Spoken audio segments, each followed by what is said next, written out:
আসসালামু আলাইকুম। আশা করি আপনারা সবাই ভালো আছেন। আমি ভালো আছি আপনাদের দোয়ায়। আজকে নতুন এক জায়গায় ঘুরতে আসলাম, সেটা হলো সাগরের পাড়ে। আর সাগর পাড়ে এসে আমি চমৎকার একটা জিনিস দেখতে পেলাম, সেটা হলো যে এখানে অনেকগুলো পানির দোকান, কিন্তু খাবারের দোকান নাই, কিন্তু একটা জিনিস আছে, সেটা পানির দোকান।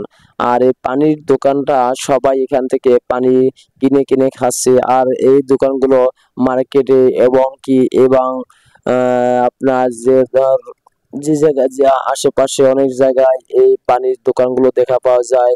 আর আপনারা দেখতেই পারতেছেন এই গরমে এই পানি বিক্রেতা দেখা যায় বেশি। আর এই পানি আমরা যেটা খাচ্ছি, যে কাজে মানে কি পানি খাচ্ছি সেটা তো আমরা তো জানি না।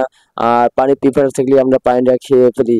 আর আপনারা দেখতে পারতেছেন এই লোকগুলো যে পানি বিক্রি করে, তার হাত দিয়ে পানি কিভাবে উঠাইতেছে আর কিভাবে মানুষের খাচ্ছে। আর গ্লাসগুলো কি ধুইতেছে না সেটা আমরা দেখি না।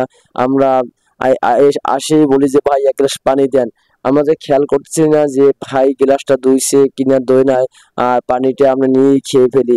একজন মানুষ থেকে আরেকজনে মানে খেয়ে যাচ্ছে, কিন্তু এ থেকে আমাদের রোগ বেড়াই মানে বাড়ছে। মানে আমার পরনে চাচ্ছে, আমি খাইছি, কিন্তু আমাদের মানে ক্ষতি ছয় উপকার কোনোটাই হচ্ছে না। আপনারা তো দেখতেই পারতেছেন যে গ্লাসটা কিন্তু দেখছেন ধরে নাই, কিন্তু ভাই পানিটা দিয়েছে, ও খেয়ে ফেলছে।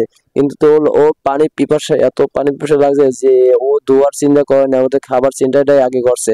আপনি দেখেন ও খেয়ে খেয়ে রাখতে আছে, মানুষেও মানে নিয়ে খাইতে আছে। মানে কি করব, করার কিছু নাই, এখানে এভাবেই চলে। আর এবার কিন্তু দোষ কি, মানে আমি যে কিনে খাচ্ছি আমার কি দোষ? যে বিক্রি করছে তারই দোষ। সে যদি একটু পানিতে ধোয়া দেয়, তাহলে গ্লাসটার ভিতরে কিন্তু কোনো ভাইরাস ওদের কিছু থাকতে পারে না। তাই আমরা এই একটা জিনিস লক্ষ্য করব যে বর্তমানে চিটাগাং শহরে মানে করোনা আক্রমণ তো বেশি রোগ। তাই আমরা এভাবে ঘোরাফেরা না করে ফ্যামিলি থেকে দূরে, মানে জনগণের ভিতরে বেশি না থেকে আমরা বাসায় বেশিরভাগ একটু সময় দেব, এবং কি বাইরে বের হলে মাস্ক পরে বের হব। তাহলে নিজেও বাঁচবো আর ফ্যামিলিও বাঁচবে, এবং কি এই রোগ থেকে আমরা মুক্তি পাবো। তাই এই রোগ থেকে মুক্তি পেতে হলে আমাদেরকে একটাই কথাই বলবো যে সতর্ক হয়ে নিজেরা বাঁচতে হবে। আর নিজেরাই সব সতর্ক থাকতে হবে।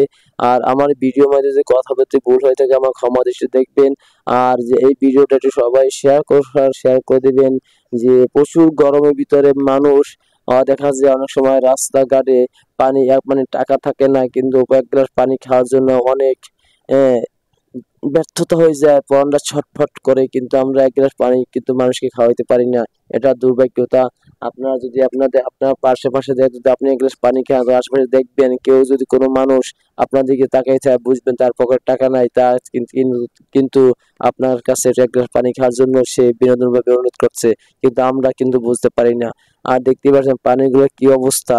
আর এগুলো আজকে বিধানো না কালকে বিধানো সেটা আমরাও জানি না, কিন্তু না যে খাসি। আল্লাহ পাক তুমি আমাকে মাফ করে দাও, রোগ ব্যাধি থেকে সবাইকে মুক্তি করে দাও। আর এই ভিডিওটা সবাই একটু শেয়ার করে দিবেন।